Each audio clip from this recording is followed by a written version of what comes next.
बिस्मिल्लाहिर्रहमानिर्रहीम। अस्सलामु अलैकुम everyone, welcome back on easy learn. मैं उम्मीद करती हूँ कि आप ठीक ठाक होंगे, खैरियत से होंगे। तो चलते हैं आज के लेक्चर की तरफ। और जैसे कि आपको पता है कि प्रीवियस लेक्चर्स में हम क्वेश्चन नंबर 4 तक कवर कर चुके थे। सो आई होप कि आपको क्वेश्चन नंबर 4 तक कोई भी कन्फ्यूजन नहीं होगी। तो आज के लेक्चर में हम लोग स्टार्ट करने वाले हैं फ्रॉम क्वेश्चन नंबर 5। तो चलते हैं नोटबुक की तरफ और क्वेश्चन नंबर 5 को लिखते हैं और इसे स्टार्ट करते हैं। All right, so this is question number 5। तो जैसे कि आप यहाँ से देख सकते हैं और हमने प्रीवियस क्वेश्चंस में भी किया कि हमारा पहला स्टेप ये होता है कि हम चेक करते हैं कि आइदर जो हमें फ्रैक्शन गिवन है वो प्रॉपर है या इम्प्रॉपर है। सो इस केस में आप देख सकते हैं कि न्यूमरेटर की पावर जो है वो 4 है और डिनोमिनेटर की पावर क्या है, ये भी 4 है। तो जब न्यूमरेटर और डिनोमिनेटर की पावर जो है वो इक्वल हो जाए, न्यूमरेटर की पावर भी 4, डिनोमिनेटर की पावर भी 4, तो जब दोनों की पावर्स इक्वल हो जाएं तो इसका मतलब this is an improper fraction. और जब भी हमारे पास कोई भी इम्प्रॉपर फ्रैक्शन का क्वेश्चन आता है तो हम फिर उसे क्या करते हैं, पहले उसे डिवाइड करते हैं और उसे प्रॉपर फ्रैक्शन में कन्वर्ट करते हैं। ठीक है, तो इसका मतलब हमें पहले इसे डिवाइड करके प्रॉपर फ्रैक्शन में कन्वर्ट करना है। ठीक है, तो चलें जब डिवीजन इसकी स्टार्ट करते हैं। तो जैसे कि हमें पता है कि जो ऊपर वाली टर्म होती है इसे हम बोलते हैं न्यूमरेटर, और जो डिनोमिनेटर यानी कि नीचे वाली टर्म होती है इसे हम बोलते हैं डिनोमिनेटर। ठीक है, सो nx और dx आ गए तो अब हम इसकी डिवीजन कर लेते हैं। यहाँ पर जो है वो आ जाएगा डिनोमिनेटर। ठीक है, डिनोमिनेटर जो है वो बाहर आ जाएगा। तो जैसे कि आप यहाँ से देख सकते हैं कि इस फैक्टर का स्क्वायर है। ठीक है, तो हमें क्या करना पड़ेगा, पहले इस स्क्वायर को ओपन करना पड़ेगा क्योंकि इसे तो हम एज इट इज़ नहीं लिख सकते। सो ये क्या आ जाएगा, x4/x²। अब हमने इसका स्क्वायर ओपन करना है। ठीक है, सो एक्स स्क्वायर का स्क्वायर x की पावर 4 प्लस 2ab होता है। ठीक है, सो a यहाँ पर क्या है, एक्स स्क्वायर, और b क्या है 2। सो ये आ जाएगा 4x² और एंड पे 2 का स्क्वायर यानी कि 4। ठीक है, सो यहाँ पर जो है वो मैंने इस स्क्वायर को ओपन कर दिया। ठीक है, सो अब हम इस फैक्टर को, जो डिनोमिनेटर आया हमारा, इस फैक्टर को यहाँ पर लिखेंगे और इससे डिवाइड करेंगे। सो ये आ जाएगा x4 प्लस 4x² प्लस 4। ठीक है, और अंदर क्या आ जाएगा, x4। तो सबसे पहले हम देखें, पहला फैक्टर जो है वो x4 है और जो वहाँ पर दूसरा फैक्टर है ये भी x4 है। तो इसका मतलब हमें x4 को किससे मल्टीप्लाई करें तो आंसर हमारा x4 आ जाए, हमें 1 से ही इसे मल्टीप्लाई करना पड़ेगा। ठीक है, तो जब हम पूरे फैक्टर को 1 से मल्टीप्लाई कर देंगे तो ये आ जाएगा x की पावर 4 प्लस 4x² प्लस 4। ठीक है, इसके बाद नेक्स्ट स्टेप में साइन चेंज कर देंगे, माइनस माइनस एंड माइनस। अब फर्स्ट स्टेप में देखिए आप x4 जो है वो प्लस का था और एक दफ़ा माइनस का था, ये आपस में कैंसिल हो जाएंगे। Next is -4x² and -4। ठीक है, अब ये जो है ये मज़ीद डिवाइड नहीं हो सकता क्योंकि यहाँ पर जो है हमारी पावर 2 आ रही है और ऊपर पावर जो है वो 4 आ रही है। तो ये जो ऊपर वाला होता है 1, this is called quotient, this is called reminder, और ये जिसे हम डिवाइड कर रहे होते हैं इसे हम बोलते हैं dx। ठीक है, तो अब हमें पता है कि जब हमने फ्रैक्शन को डिवाइड कर लिया तो इसे हम कैसे लिखेंगे, nx/dx is equals to qx plus rx यानी कि रिमाइंडर ओवर dx। ठीक है, सो ये हमारी फ्रैक्शन को जो है वो लिखने का तरीका होता है। अब हमने सिंपली क्या करना है, बस यहाँ पर वैल्यूज रिप्लेस कर देनी है। nx जैसे कि हमें पता है कि x की पावर 4 था, वो आप यहाँ से भी देख सकते हैं क्वेश्चन की साइड से भी, और डिनोमिनेटर एज इट इज़ यही आ जाएगा। अब आपने ओपन वाली फॉर्म नहीं लिखनी है, आपने वो जो क्वेश्चन में फॉर्म आपको गिवन थी आपने वो लिखनी है। ठीक है, अब यहाँ पे आप देख सकते हैं कि qx हमारा क्या था 1, सो क्या आ जाएगा 1 प्लस rx था हमारा -4x² -4। ठीक है, डिवाइडेड बाय क्या, dx एज इट इज आ जाएगा x² प्लस 2 का स्क्वायर। ठीक है, तो चलते हैं अब नेक्स्ट और इसे हम सॉल्व करते हैं। अब आप ये जो हमारा rx/dx वाला फ्रैक्शन आई है हमारे पास, हमने बेसिकली इसको आगे लेकर चलना है और इसके पार्शियल फ्रैक्शंस करके इसे सॉल्व करना है। सो इसे हम लिख लेते हैं, ये क्या आ जाएगा, x4/x² प्लस 2 का स्क्वायर इज इक्वल्स टू 1। अब यहाँ पर हमने ब्रैकेट ओपन कर देनी है, माइनस जो है वो हमने कॉमन ले लिया है। ठीक है, सो ये बाहर आ जाएगा, सो ये बन जाएगा -4x² plus 4 divided by x² plus 2 का स्क्वायर। ठीक है, मैं एक दफ़ा फिर से रिपीट कर दूं, हमने क्या किया है कि अपने इस फ्रैक्शन में से माइनस को कॉमन ले लिया है बिकॉज हमारे पास जो दोनों टर्म्स आ रही थी वो दोनों नेगेटिव साइन थे उनके साथ, तो हमने क्या किया, नेगेटिव को कॉमन लेकर उसको पूरे फ्रैक्शन के साथ ही एक ही दफ़ा लिख दिया। ठीक है, तो ये आ गया जी हमारा फ्रैक्शन। अब सिंपली हमने इस फ्रैक्शन को लेकर इसकी पार्शियल फ्रैक्शन करनी है। ठीक है, जैसे हम नॉर्मली पीछे क्वेश्चंस को सॉल्व करते हैं, ये जो मैं हाईलाइट कर रही हूँ जो पोर्शन, सिर्फ हमने इतने से पोर्शन को लेना है और इसकी कर देनी है अब हमने पार्शियल फ्रैक्शंस। ठीक है, अब हमारा ये जो क्वेश्चन है ये बिल्कुल वैसे ही होगा जैसे हम नॉर्मली पीछे तमाम के तमाम क्वेश्चंस करते हैं। ठीक है, तो चलें जी स्टार्ट करते हैं और इस फैक्टर की अब हम पार्शियल फ्रैक्शंस जो है वो स्टार्ट करते हैं। और एक और बात आपने नहीं भूलनी, इस इक्वेशन को जो है आपने फ़ौरन से नेम दे देना है, बिकॉज एट द एंड हमें इसी में वैल्यूज पुट कर देनी है, सो इसे हम नंबर दे देंगे 1 का। ठीक है, so this is equation number 1।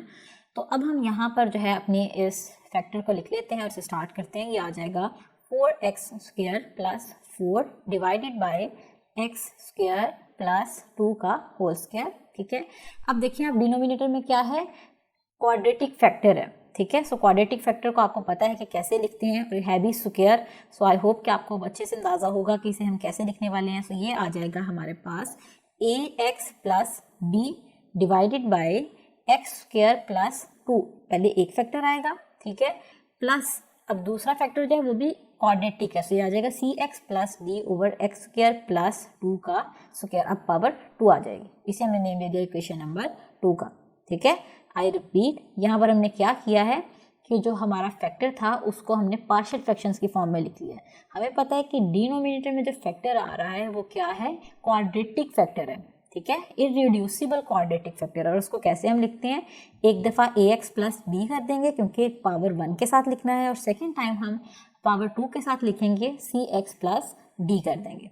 ठीक है, तो नेक्स्ट स्टेप आपको पता है क्या होता है कि मल्टीप्लाई कर देंगे अब हम डिनोमिनेटर को on both sides of equation number 2।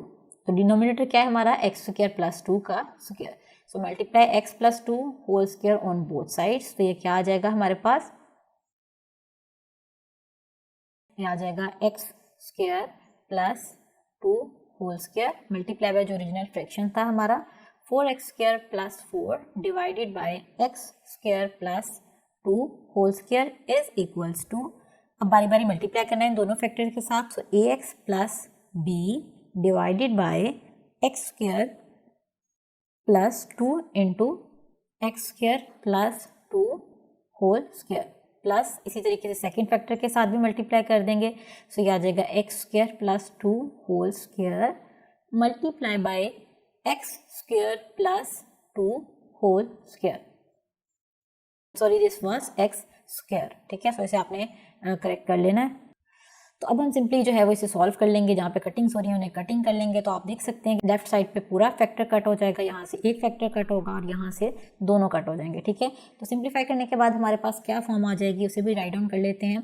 तो ये आ जाएगा 4x² + 4 is equals to ax + b, और इधर से दूसरे फैक्टर से बचा था जो that was x² + 2 plus next factor cx + d, और ये दोनों फैक्टर्स कैंसिल हो गए थे तो हमारे पास इसके साथ कुछ भी नहीं आएगा। ठीक है, तो अब हमने जो है वो इसे अब करना है सॉल्व, और सॉल्व करने के लिए आप देख सकते हैं कि हमारे पास कोई भी इसमें लीनियर फैक्टर नहीं है। सो इट मीन्स हम इसे ऐसे सॉल्व नहीं कर सकते। सो हमें इसके लिए क्या करना पड़ेगा, अपनी इस इक्वेशन को सॉल्व करना पड़ेगा।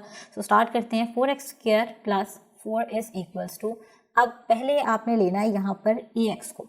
ठीक है, ax लेंगे और इस पूरी ब्रैकेट से मल्टीप्लाई कर देंगे। नेक्स्ट स्टेप में b लेंगे और इस पूरी ब्रैकेट से मल्टीप्लाई कर देंगे। ठीक है, सो ax को मल्टीप्लाई करते हैं तो ये आ जाएगा ax × x² + 2। ठीक है, एक दफ़ा इसे ऐसे ही लिख देते हैं, नेक्स्ट स्टेप में इसे हम मल्टीप्लाई कर लेंगे। ठीक है, प्लस b × x² + 2। ठीक है, और इसके बाद जो नेक्स्ट फैक्टर था हमारा वो एज इट इज़ आ जाएगा, दैट वॉज cx + d। ठीक है, अब इसे मल्टीप्लाई करेंगे नेक्स्ट स्टेप में, ये साइड तो एज इट इज रहेगी 4x² + 4 इज इक्वल्स टू, अब मल्टीप्लाई करें ax³ + 2ax, b को अंदर मल्टीप्लाई करेंगे bx² + 2b + cx + d। ठीक है, तो ये आ गई जी हमारी सिंप्लीफाइड फॉर्म। अब हमने जो है वो कोफिशिएंट्स को अरेंज कर लेना है। 4x² + 4 is equals to x³ common ले लिया, और x³ का कोई भी और फैक्टर नहीं था, सिर्फ एक था, सो a आ गया। नेक्स्ट में x² था, तो एक ही टर्म थी, दैट वाज bx², ठीक है। उसके बाद नेक्स्ट x बचता है, तो x के दो फैक्टर्स आ रहे हैं 2a और एक cx, ठीक है। सो ये आ गया 2a प्लस c। अब हमने इसमें से x को कॉमन ले लिया है, ठीक है, और उसके बाद कॉन्स्टेंट्स आ जाएंगे लास्ट पे, so this will become 2b plus d, ठीक है। अब हमने जो है वो नेक्स्ट स्टेप में क्या करना है कि अपने कोफिशिएंट्स को कंपेयर कर लेना है, ठीक है। तो यहाँ पर साथ ही मेंशन भी कर देंगे कि comparing the coefficients of both sides, ठीक है।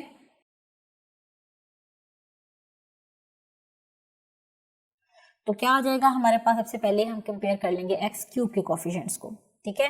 सो दिस विल बिकम, अब आप देखें राइट हैंड साइड से हमारे पास कोफिशिएंट है a और लेफ्ट हैंड साइड पे हमारे पास क्या है, उसका कोई भी कोफिशिएंट और नहीं है, x³ का कोई फैक्टर, तो इसका मतलब ये क्या आ जाएगा 0, ठीक है। तो इसका मतलब यहाँ से हमारे पास a की क्लियरली एक वैल्यू निकल आई, that is a is equals to 0। Next factor जो है दैट इज x²। तो अगर आप राइट साइड पे देखें तो x² का एक ही फैक्टर है b, that is equals to, अब लेफ्ट साइड पे अगर आप देखें तो हमारे पास x² के साथ जो फैक्टर आ रहा है उसका क्या कोफिशिएंट है 4। तो यहाँ से हमारे पास क्लियरली एक और फैक्टर की वैल्यू निकल आई है, that is b। a is equals to 0 भी आ गया, b इज इक्वल्स टू 4, दो फैक्टर्स हमारे पास निकल आए हैं। अब हम थर्ड फैक्टर को भी बिल्कुल इसी तरीके से कंपेयर कर लेंगे। नेक्स्ट फैक्टर इज x, तो इसे भी देख लेते हैं।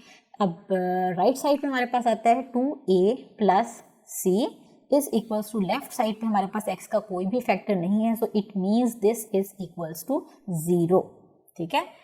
और अब देखें अगर आप यहाँ पर, तो हमारे पास c की वैल्यू नहीं है बट हमारे पास a की वैल्यू है, तो हम इसे यहीं पर सॉल्व कर लेंगे। सो 2 इंटू a 0 आ गया, plus c is equals to 0। तो जब हम इसे सॉल्व करेंगे तो हमारे पास आंसर क्या आ जाएगा, c इज इक्वल्स टू 0, ठीक है। अब बचा जी हमारे पास एक फैक्टर, उसकी वैल्यू भी फाइंड आउट करेंगे और वो है कांस्टेंट। तो एंड पे जो है हम कांस्टेंट्स को भी कंपेयर कर लेंगे। तो कांस्टेंट्स जैसे कि आपको पता है x की पावर 0 होता है, तो अगर आप राइट साइड पे देखें तो हमारे पास क्या फैक्टर आ रहा है 2b प्लस d, ठीक है। सो इसे राइट डाउन कर लेते हैं यहाँ पर, 2b plus d is equals to, अब आप लेफ्ट साइड पे देखें तो हमारे पास एक कोफिशिएंट आ रहा है दैट इज 4। तो हम जो है b की वैल्यू यहाँ पर रिप्लेस करेंगे और d की वैल्यू फाइंड आउट कर लेंगे, क्योंकि हमारे पास सारे फैक्टर्स की वैल्यूज आ चुकी हैं except d। So b is equals to 4, तो हमने वैल्यू पुट कर दी। इसके बाद जो है हम सिंपली इसे सॉल्व कर लेंगे, तो ये हमारे पास आ जाएगा d is equals to 4 minus 8। So यहाँ पर d की वैल्यू हमारे पास आ जाएगी -4, ठीक है। तो ये आपने देखा कितना इजीली जो है हमने यहाँ से अपने चारों फैक्टर्स की जो वैल्यूज है वो निकाल ली। a is equals to 0, b is equals to 4, c is equals to 0 and d is equals to -4। अब जो हमारा नेक्स्ट काम है वो ये कि हमने इन तमाम वैल्यूज को रिप्लेस कर देना है इन इक्वेशन नंबर 2, ठीक है। सो अब मैं क्या करूँगी, यहाँ पर इक्वेशन नंबर 2 लिखूंगी और उसको एज इट इज़ जो है उसकी वैल्यू रिप्लेस कर दूंगी इन इक्वेशन नंबर 2, और देन अपने इस फैक्टर की वैल्यू को मैंने जो कि इक्वेशन नंबर 1 से उठाया था उसमें एज इट इज़ पुट कर दूंगी, ठीक है। तो जैसे कि आप यहाँ से देख सकते हैं कि यहाँ पर सबसे पहले मैंने वैल्यू रिप्लेस की है इक्वेशन नंबर 2 में। तो सबसे पहले मैंने यहाँ पर पहला फैक्टर जो है वो एज इट इज़ लिख लिया ताकि कोई कन्फ्यूजन ना हो।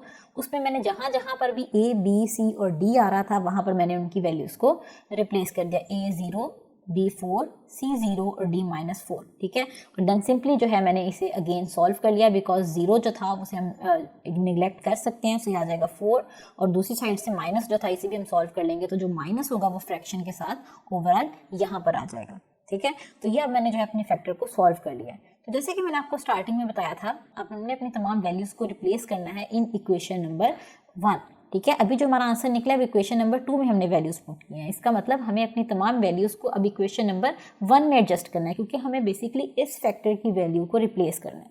तो इसे भी रिप्लेस कर लेते हैं। तो ये सबसे पहले आप यहाँ से देख सकते हैं कि मैंने यहाँ पर इक्वेशन नंबर 1 जो थी हमारी वो एज इट इज़ लिखी है, ठीक है। अब ये जो फैक्टर था इसकी वैल्यू आप देख सकते हैं ऑलरेडी ऊपर हम निकाल चुके हैं, ठीक है। तो इसका मतलब जस्ट हमने इसकी वैल्यूज़ यहाँ से जो है वो रिप्लेस कर देनी है, सेम एज इट इज़। जो हमारे पास दोनों फैक्टर्स आए हैं उसकी वैल्यूज़ यहाँ पर रिप्लेस करेंगे। सो 1 जो था वो एज इट इज़ आ जाएगा, और ये जो दोनों फैक्टर्स मैंने येलो कलर से लिखे हैं इसका मकसद ये है कि ताकि आपको अंदाज़ा हो जाए कि ये जो हमारा फैक्टर था उसकी वैल्यू जो है मैंने डिफरेंट कलर से मेंशन कर दी है, ठीक है। सो जो ग्रीन वाला पार्ट है वो एज इट इज था और जो नया पार्ट है उसको मैंने रिप्लेस कर दिया बाय येलो कलर। सो आप यहाँ से इजीली देख सकते हैं कि किस तरीके से हमने जो अपने फैक्टर की वैल्यू को पुट किया है इन इक्वेशन नंबर 1, ठीक है। तो ये था जी हमारा आज का लेक्चर। आई होप कि आपको आज के लेक्चर में कोई भी कन्फ्यूजन नहीं होगी, बट स्टिल अगर आपको कोई भी कन्फ्यूजन है तो आप कमेंट सेक्शन में पूछ सकते हैं। तो इंशाल्लाह हम अपनी नेक्स्ट क्लास में क्वेश्चन नंबर 6 से स्टार्ट करेंगे, ठीक है। तो इसी के साथ ही एक अनाउंसमेंट भी, अगर आप में से कोई भी विलिंग है इंडिविजुअल क्लासेस के लिए तो वो भी हमसे कांटेक्ट कर सकता है, क्योंकि बहुत सारे ऐसे स्टूडेंट्स हैं जिनको हम इंडिविजुअल क्लासेस भी प्रोवाइड कर रहे हैं, ठीक है। सो अगर आप में से भी कोई विलिंग है इंडिविजुअल क्लासेस लेना चाहता है तो वो हमारे फेसबुक पेज पर हमसे कॉन्टैक्ट कर सकते हैं। हम इंडिविजुअल क्लासेस की सर्विसेज भी प्रोवाइड कर रहे हैं, ठीक है। तो इंशाल्लाह हम आपसे मिलेंगे अपने अगले लेक्चर में। तब तक के लिए अपना बहुत सारा ख्याल रखिएगा, दुआओं में याद रखिएगा। अल्लाह हाफिज़।